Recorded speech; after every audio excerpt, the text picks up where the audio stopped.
नमस्कार विद्यार्थी मित्रांनो, आजच्या व्हिडिओमध्ये आपण प्रजासत्ताक दिनी जे काही संचलन झालेलं होतं त्याच्यामध्ये विविध राज्य आणि केंद्रशासित प्रदेशांचे चित्ररथ सहभागी झाले होते आणि त्या चित्ररथांपैकी महाराष्ट्राच्या चित्ररथाने अव्वल क्रमांक त्या ठिकाणी पटकावलेला आहे, प्रथम क्रमांक पटकावलेला आहे. त्याच्याविषयी आपण त्या ठिकाणी जाणून घेणार आहोत आजच्या या व्हिडिओमध्ये. तर लक्षात घ्या, कर्तव्यपथ नवी दिल्ली आणि संपूर्ण देशाचं लक्ष वेधून घेणारा तो म्हणजे महाराष्ट्राचा भव्य चित्र तुम्ही या ठिकाणी पाहू शकता.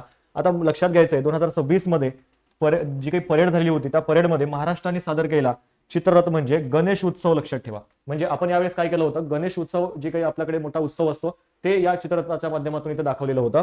गणेश उत्सव आत्मनिर्भरतेचे प्रतीक हे आपलं त्या ठिकाणी चित्ररथ होतं. हा सर्वोत्कृष्ट राज्य चित्ररथ ठरला आणि महाराष्ट्राने एक प्रकारे मानाचा विजय जो आहे तो इथं मिळवलेला आपल्याला पाहायला मिळतो. म्हणजे हे जे काही सगळे राज्य होते, केंद्रशासित प्रदेश होते, त्यापैकी महाराष्ट्राचा चित्ररथ काय ठरलेला आहे तर इथं अव्वल ठरलेला आहे, तो भाग लक्षात ठेवा. या चित्ररथातून दाखवण्यात आला सार्वजनिक गणेश उत्सवाचा इतिहास, लोकमान्य टिळकांनी दिलेला एकतेचा आणि स्वदेशीचा संदेश, त्याचबरोबर आत्मनिर्भर भारतचा स्वप्न सुद्धा याच्यातून आपण त्या ठिकाणी दाखवलेला आहे. इतकंच नाही तर लक्षात ठेवा, ढोल ताशांचा निनाद, लेझिमचा जोश आणि पारंपरिक वेशभूषा तसेच महाराष्ट्राची समृद्ध संस्कृती हा सगळा भाग आपण या चित्ररथाच्या माध्यमातून इथं काय केला होता, दाखवलेला होता. तर अशा पद्धतीने लक्षात ठेवा की यावर्षी काय झालेलं आहे, महाराष्ट्र या चित्ररथामध्ये प्रथम क्रमांक त्या ठिकाणी मिळाला. प्रश्न परीक्षेमध्ये येऊ शकतो. धन्यवाद.